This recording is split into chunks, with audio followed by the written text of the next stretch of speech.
कैसे हैं आप सभी? मैं आशा करती हूँ आप सभी लोग स्वस्थ एवं प्रसन्न होंगे।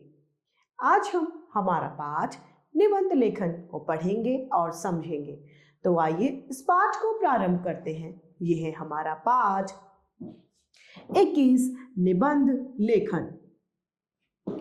निबंध का अर्थ होता है अच्छी तरह बंधा हुआ यानी व्यवस्थित। इसे प्रस्ताव भी कहते हैं। अच्छा निबंध लिखने के लिए हमें कुछ महत्वपूर्ण जानकारियां अवश्य होनी चाहिए, जिसमें पहली है जिस विषय पर निबंध लिखना है उसकी अच्छी से जानकारी होनी चाहिए। यदि हमें विषय के बारे में अच्छे से पता होगा तो हम उसकी बातें सही और क्रमबद्ध तरीके से लिख पाएंगे। दूसरा, निबंध लिखने से पहले उसकी रूपरेखा लिखनी चाहिए या रूपरेखा बना लेनी चाहिए। सारी बातों को क्रमानुसार लिखना चाहिए, यानी क्रम के हिसाब से बातों को निबंध में लिखना चाहिए। वर्तनी की शुद्धता पर विशेष रूप से ध्यान देना चाहिए, यानी हमारे द्वारा जो बातें लिखी जा रही हैं वह सही से लिखी जानी चाहिए। विचारों को बार बार दोहराया न जाए। एक बात को आप बार बार न लिखें। ऐसा ना हो आपने एक पंक्ति लिख दी, वही पंक्ति आपने फिर से लिख दी। नहीं, ऐसा निबंध में नहीं होना चाहिए। निबंध कम से कम और अधिक से अधिक कहने की क्षमता रखता है। निबंध संक्षिप्त भी बात कह देता है और बहुत ज्यादा बात भी कहता है। यहां पर एक पहला निबंध दिया गया है, हमारा पुस्तकालय। तो इस निबंध को हम पढ़ते हैं। पुस्तकालय दो शब्दों से मिला है, पुस्तक प्लस आलय अर्थात पुस्तकालय। इसका अर्थ है पुस्तकों का घर, जहां किताबें, पत्र पत्रिकाएं एवं अखबारों को सुरक्षित रखा जाता है। कहां पर? पुस्तकालय में। यही बैठकर लोग सारी दुनिया की जानकारी प्राप्त करते हैं। जहां पुस्तकों का संग्रह हो उसे पुस्तकालय कहते हैं। अब इस विषय पर हमें संपूर्ण जानकारी होनी चाहिए। यदि हमें इसकी जानकारी होगी तभी तो हम इसके बारे में लिख पाएंगे। हमारे स्कूल में एक बड़ा पुस्तकालय है। उसमें हिंदी, अंग्रेजी, संस्कृत आदि भाषाओं की हजारों पुस्तकें, शब्दकोश, मानचित्र आदि हैं। बीच में एक एक करके कई मेज हैं। हम वहीं बैठकर किताबें और पत्र पत्रिकाएं पढ़ते हैं। बुधवार को हमारे पुस्तकालय की कक्षा होती है। हमारे अध्यापक भी हमारे साथ पुस्तकालय आते हैं। हमें तस्वीरों वाली कहानियों की किताबें पढ़ने में बहुत मजा आता है। हमारे पुस्तकालय की देखभाल अच्छी तरह होती है। पुस्तकों के मेज फाड़ने, पुस्तकों के पेज फाड़ने वालों पर जुर्माना होता है। यानी ऐसा नहीं है कि पुस्तकालय में गए और पेज फाड़ के एरोप्लेन बना दिया, ऐसा नहीं। जो पुस्तकालय में पेज फाड़ता है उन पर जुर्माना लगाया जाता है। पुस्तक जहां से निकाली जाती है वहीं पर रखी भी जाती है। पुस्तकालय से हमारा ज्ञान और बढ़ता है। हम वहां सभी विषयों की जानकारी प्राप्त करते हैं। हम अपने पुस्तकालय को अपने घर की तरह साफ सुथरा बनाए रखते हैं, क्योंकि हमें यहाँ से अच्छी व सही जानकारी कहीं और नहीं मिल सकती। मेरे विचार में प्रत्येक घर में एक पुस्तकालय होना चाहिए। हमारे राष्ट्रपिता महात्मा गांधी की भी यही इच्छा थी। इस निबंध में संपूर्ण जानकारी पुस्तकालय से संबंधित थी। अतः निबंध लेखन में इस बात का ध्यान रखना चाहिए, कभी भी निबंध लिखते समय विषय विशेष से कभी भी भ्रमित नहीं होना चाहिए या फिर भटकना नहीं चाहिए। दूसरा निबंध है रक्षाबंधन का त्योहार। भारतवर्ष त्योहारों का देश है। हमारे देश में अनेकों त्योहार मनाए जाते हैं। त्योहार हमारे जीवन में खुशियां लाते हैं। रक्षाबंधन श्रावण मास की पूर्णिमा को मनाया जाता है। यह निश्चित तिथि को मनाया जाता है। इसे श्रावणी पर्व भी कहते हैं। यह भाई बहन के प्रेम का एक त्योहार है। इस त्योहार से कई दिन पहले से बाजारों में रंग बिरंगी राखियों की धूम मच जाती है। बाजार सज जाते हैं।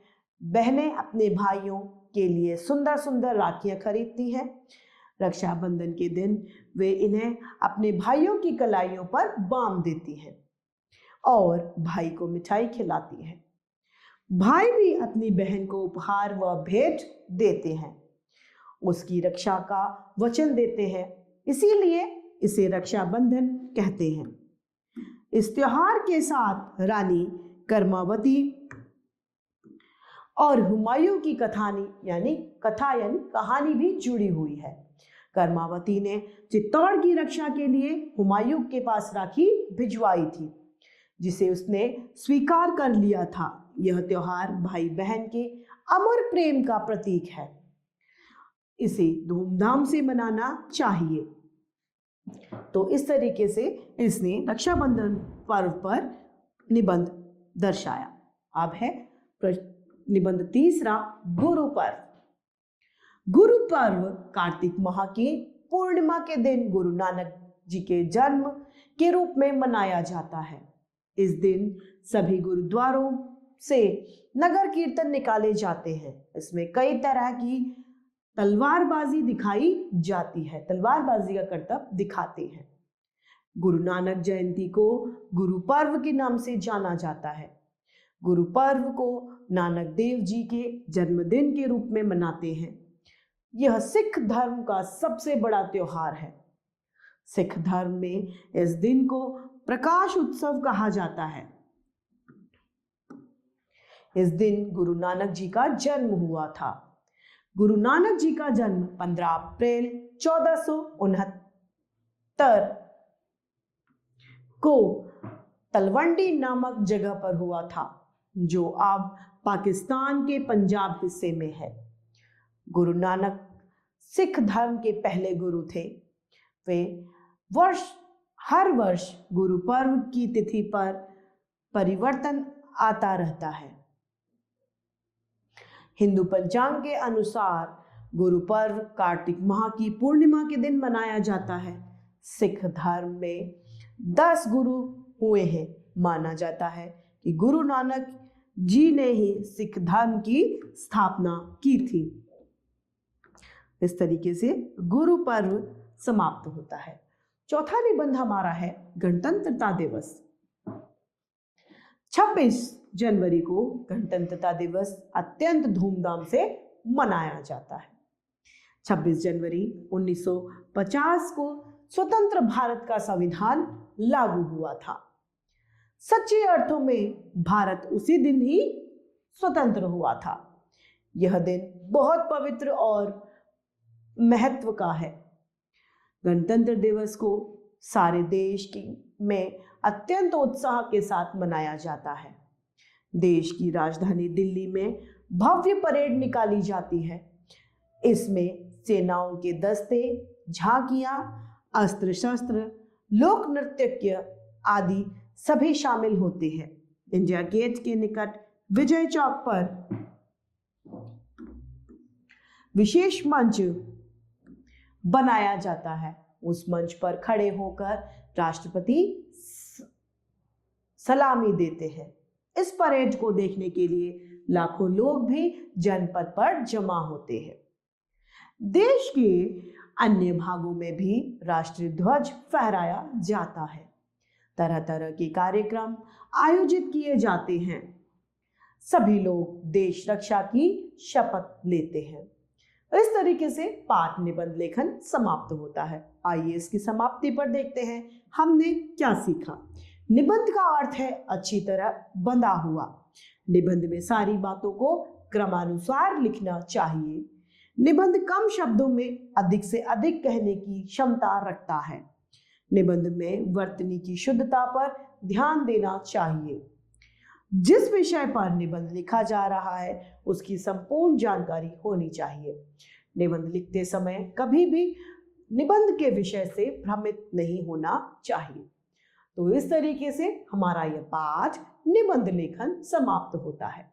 मैं आशा करती हूँ आप सभी लोगों को यह पाठ भली भांति रूप से समझ में आया होगा। तो आज के लिए इतना ही, फिर मिलते हैं। धन्यवाद।